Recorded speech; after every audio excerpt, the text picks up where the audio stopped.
All right, I know this might stir the pot a little bit, but I have to say it. I absolutely love how the San Francisco 49ers are navigating this wide receiver situation right now. They're making a bold move, yeah, but it's a calculated risk. And in my opinion, it's the kind of gamble that could end up paying off big time. It's not reckless, it's not desperate, it's strategic. And I think when the dust settles, we're going to look back at this stretch and realize it was the perfect play. Let me break it down for you because I know there's a lot of noise out there, but this is what's really going on. So first, let's set the stage properly. The 49ers, who are already dealing with some tough cap decisions and a shifting roster, Dynamic decided to part ways with a major piece of their offense, former All-Pro wide receiver Deebo Samuel. Yeah, that Deebo, one of the most dynamic and explosive weapons in the league when healthy. They traded him to the Washington Commanders in exchange for a 5th-round pick.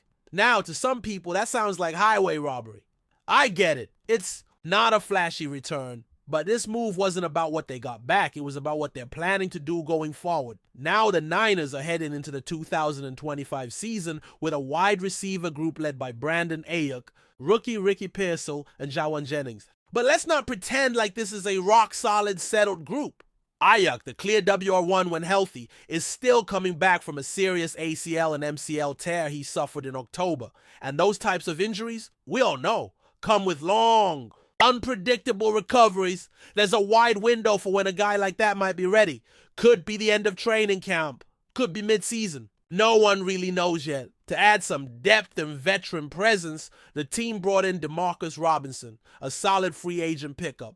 I actually love this move. He's reliable, he knows how to work the boundary, and he's been around the league. But here's the catch, and this is so frustrating. Robinson might be suspended for the first few games of the season due to a DUI arrest that happened last year, and the league has been sitting on this situation for months, not issuing a decision, just dragging it out, which could mean the punishment ends up hitting just as the season starts. That kind of delay from the NFL always bugs me. So now you've got an injured Ayuk, a potentially suspended Robinson, and 2 guys in Pearsall and Jennings who are promising but still unproven in a consistent starting role. It's shaky, no doubt.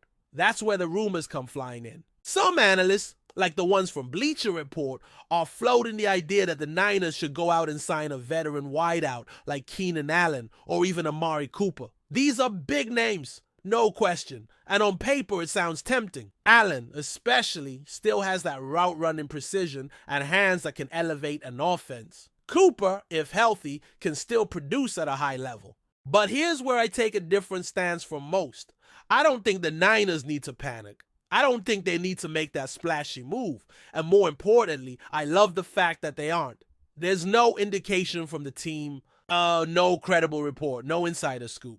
That suggests they're seriously pursuing either of these guys. And I actually think that's a good thing. Look, the moment the 49ers handed Brock Purdy that 5-year, $265 million extension, the narrative around the team shifted. Suddenly, people started assuming that the Niners were going to pivot to a more pass-heavy offense, that Purdy was going to be this elite pocket passer carrying the entire offensive load with his arm. And sure, when you pay a quarterback that kind of money, you expect him to take on more responsibility. But I'm not buying the idea that Kyle Shanahan is suddenly going to abandon the core identity that has defined his teams for years. This offense, at its heart, is still going to run through the ground game, through timing, misdirection, play action, and balance. It's not going to become some high-volume aerial assault just because of Purdy's contract. Christian McCaffrey is still going to be a focal point. They've invested heavily in that run game for a reason. And as McCaffrey ages, yeah, they'll make adjustments, maybe mix in younger backs, maybe rely a little more on Purdy's arm. But the DNA of this offense isn't changing overnight. Now, back to the receivers. Let's say Ayuk needs extra time to get back. Let's say Robinson gets that suspension. Even then, I don't think bringing in a guy like Keenan Allen solves the real issue. He's 33. He's had injuries. He's probably looking for a deal that's longer or richer than most teams want to offer at this stage of his career. And sure, the upside is there. Allen, when healthy, can be a technician on the field. But is that what this team needs? I don't think so. Same thing with Amari Cooper. He's 30. He battled injuries last season and his production dropped. Could he bounce back? Maybe, but he's another veteran who might not be thrilled with a reduced role or limited snaps. And if that's the case, do you really want to introduce that dynamic into a locker room that's already built on chemistry and cohesion? No, what I'm seeing and loving is that the 49ers are betting on their young guys. They're trusting the development process. They're saying, hey, we've got talent, let's coach them up. And Brock Purdy, for his part, is all in on this group. He recently spoke about how excited he is to work with guys like Ricky Pearsall, Jacob Cowing, and Jawan Jennings. He's not just saying that to be polite.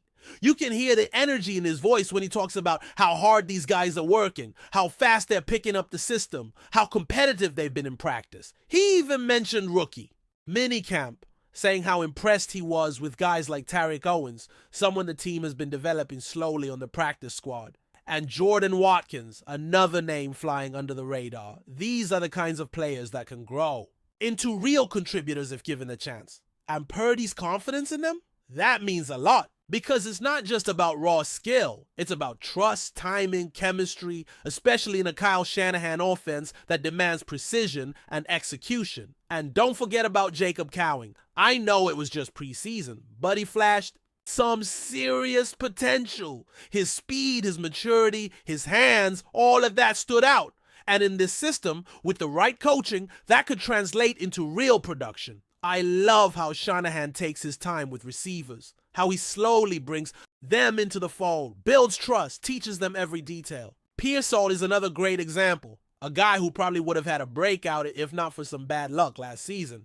Injuries, illnesses, just a tough stretch. But when he was out there, you saw flashes of what he can do. So yeah, I get it. Signing Keenan Allen or Amari Cooper would make headlines. It would feel like a quick fix. But that's not what this team is about. That's not what got them this far. The 49ers aren't chasing names. They're building something sustainable. They're playing the long game. And I respect the hell out of that. And before I wrap this first part, I've got to circle back to one more piece of this puzzle. Christian McCaffrey. After missing most of last season, he's back, healthy. And according to everyone around the team, he's looking sharp. Pro Football Focus even named him the top player returning from injury in 2025. And honestly, that makes perfect sense. He's in shape, he's motivated, and if you look at the way the offense is structured, he's going to be featured heavily. Don't be surprised if we see McCaffrey competing for Comeback Player of the Year. I know he's not on most of the Vegas lists right now. Don't ask me why, because that's a mystery. But in my book, he should be one of the front runners. You look at the other names being floated. Aaron Rodgers, Kirk Cousins, Russell Wilson, Deshaun Watson. And yeah, they've all had injuries or bad seasons. But none of them are set up for a bounce back like McCaffrey. Rodgers is 39. Cousins is coming off an Achilles. Watson's situation is a mess. Wilson has been declining for a while. Meanwhile, McCaffrey is in a system that maximizes his strengths, surrounded by a coaching staff that knows how to deploy him creatively. If there's one guy who can return from a down year and completely light it up in 2025, it's him. So when I put all the pieces together, the coaching, the young talent, the trust and development, the patience, the cap space, they're preserving. It just makes sense. The 49ers are thinking long term. They're not buying into the hype or the panic. They're staying the course. And in this league, that kind of consistency and vision, that's how you build a dynasty. Let me know what you think in the comments. I know there are a lot of opinions out there. Maybe you think, Allen or Cooper would make a difference. Maybe you see something I don't. Either way, we're just getting started. Training camp is around the corner, and phase 2 of OTAs kicks off tomorrow. I can't wait to see how these young guys continue to grow. But before we dive in, don't forget to subscribe to 49ers Zone and hit the like button on this video. Your support helps us keep bringing you the latest updates on the San Francisco 49ers, and don't forget to share your thoughts on the news in the comments below. A buzz has been spreading rapidly around the NFL community, stirring up excitement and speculation about one of the biggest potential moves of the offseason. Rumors are swirling that Tyreek Hill, the dynamic wide receiver known for his electrifying speed and playmaking ability, might be on the verge of signing with the San Francisco 49ers. While nothing is official yet, sources close to the situation hint that the 49ers are aggressively pursuing Hill.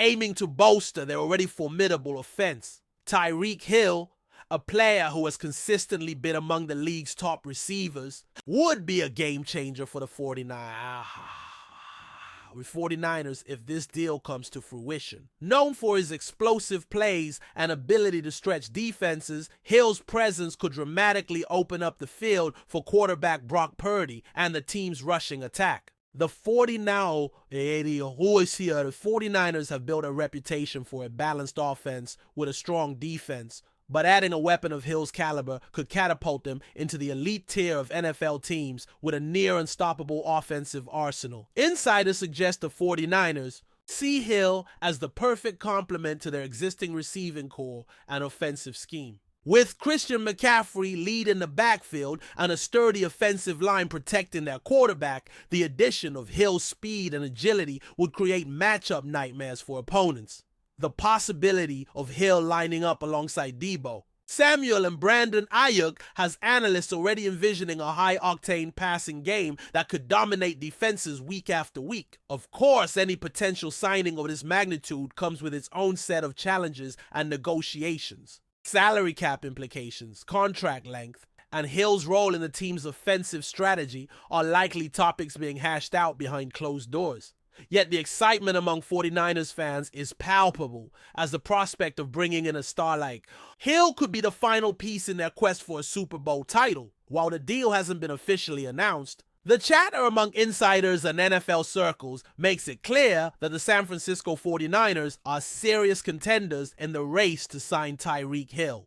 If the rumors prove true, the NFL landscape could be set for a thrilling shakeup, with the 49ers emerging as a team to watch closely in the upcoming season. For now, fans and pundits alike wait with bated breath, eager to see if this rumored blockbuster move will materialize and reshape the power dynamics of the league. That's it for this update. If you enjoyed the video and want to keep receiving exclusive news about the San Francisco 49ers, make sure to subscribe to 49ers Zone and give this video a like. We always look forward to hearing your comments and opinions. See you in the next video.